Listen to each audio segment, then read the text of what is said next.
¿Sabías que España fue el primer país de la historia moderna en declararse en bancarrota? Y no fue una vez, sino 4 veces durante el reinado de Felipe II. Entre 1557 y 1596, España, la superpotencia global de la época, con las minas de plata más ricas del mundo, colapsó financieramente una y otra vez. Pero este no es solo un problema del pasado. Los patrones que destruyeron las finanzas españolas en el siglo XVI siguen repitiéndose hoy, desde Argentina hasta Grecia, e incluso en la propia España moderna. Para entender por qué el imperio más rico de la historia quebró repetidamente, necesitamos comenzar con una paradoja que define toda la historia financiera española. España descubrió cómo ser simultáneamente el país más rico y el más endeudado del mundo. Esta contradicción fundamental no comenzó con Felipe II.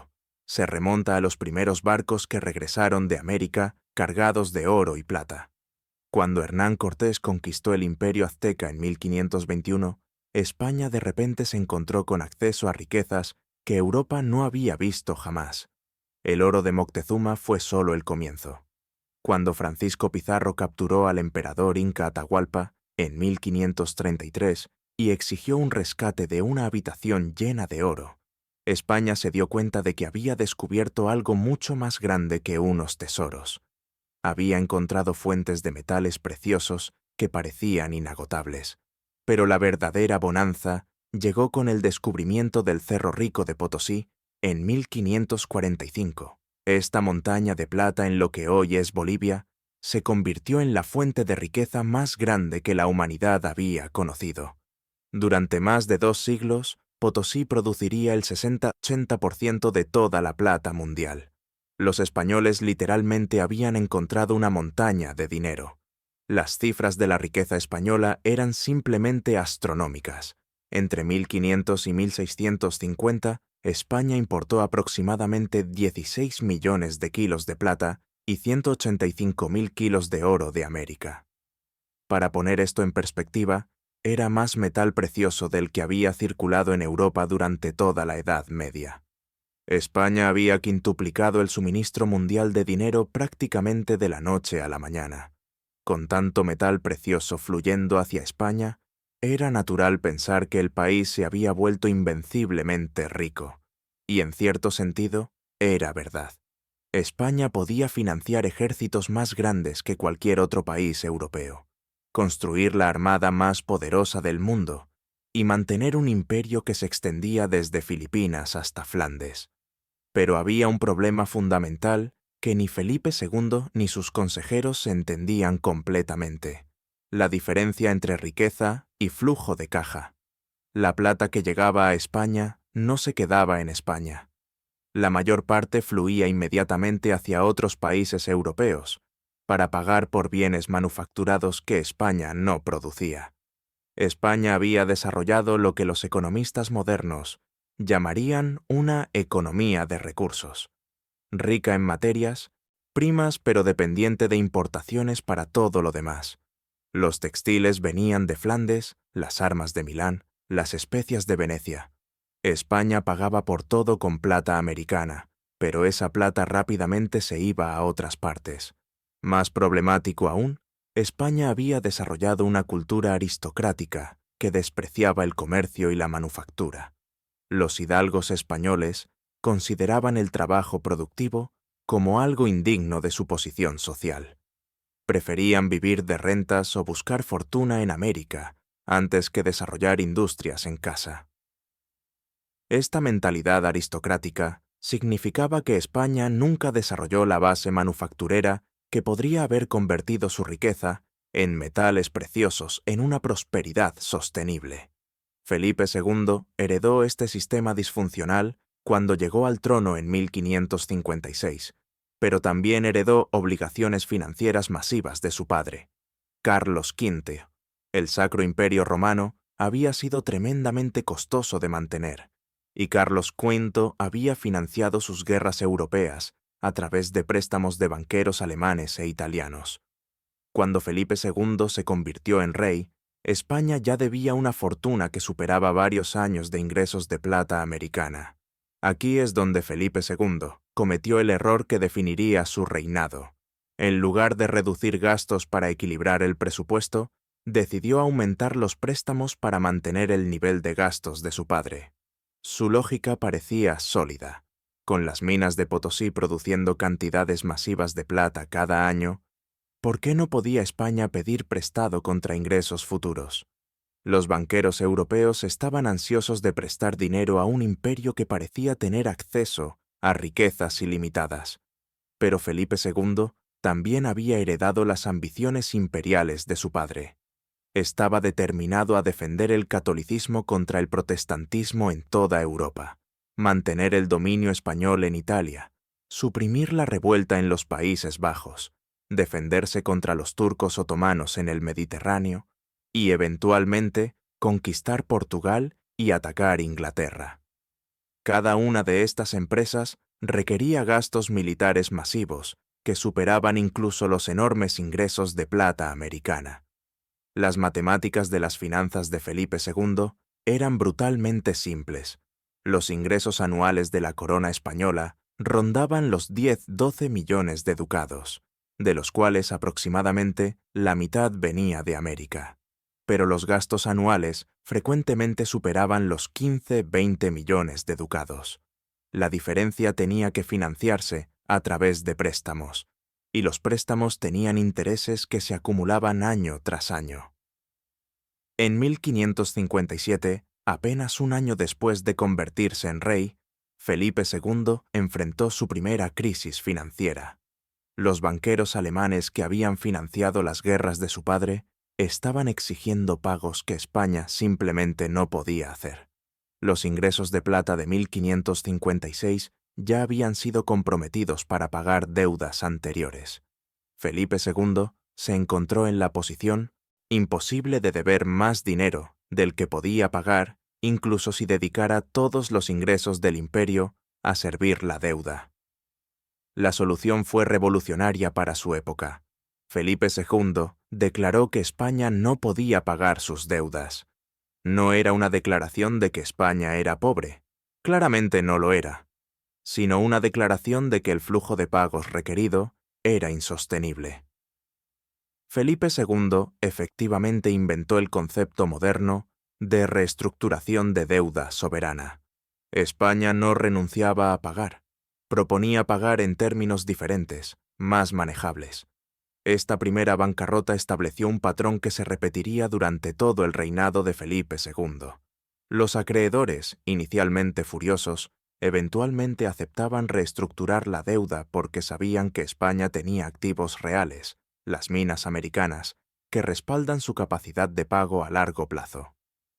Felipe II había descubierto que podía usar la riqueza futura de América como garantía para préstamos presentes, pero también había descubierto que este proceso tenía límites. Pero Felipe II no aprendió la lección de su primera bancarrota. En lugar de reducir gastos, continuó expandiendo los compromisos militares de España. La guerra contra Francia continuó hasta 1559. La revuelta en los Países Bajos comenzó en 1566 y requirió décadas de campaña militar costosa. La batalla de Lepanto contra los turcos en 1571 fue una victoria gloriosa, pero tremendamente cara. Y la adquisición de Portugal en 1580 añadió nuevos territorios, pero también nuevos costos administrativos y militares. Con cada nueva empresa militar, Felipe II se encontraba necesitando más dinero de lo que incluso las minas de Potosí podían proporcionar. Los banqueros europeos, habiendo sido quemados por la bancarrota de 1557, ahora cobraban tasas de interés más altas para compensar el riesgo. Esto creó un círculo vicioso. España necesitaba más dinero, pero cada nuevo préstamo era más caro que el anterior, lo que hacía que el servicio de la deuda fuera aún más insostenible. En 1575, Felipe II enfrentó una segunda crisis financiera aún más severa que la primera. Esta vez no era solo una cuestión de reestructurar pagos, era una crisis de confianza. Los banqueros europeos comenzaron a dudar de que España pudiera alguna vez equilibrar sus finanzas, sin importar cuánta plata viniera de América.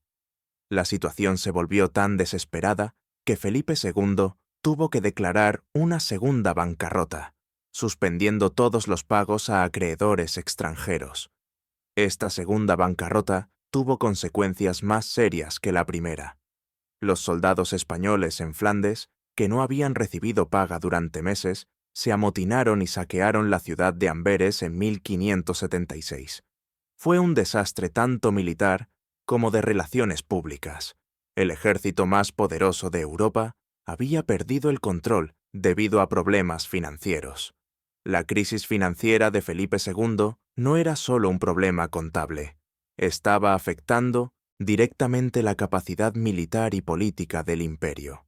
Pero incluso después de 2 bancarrotas, Felipe II no cambió su estrategia fundamental. Su respuesta a la crisis financiera fue buscar más ingresos en lugar de reducir gastos.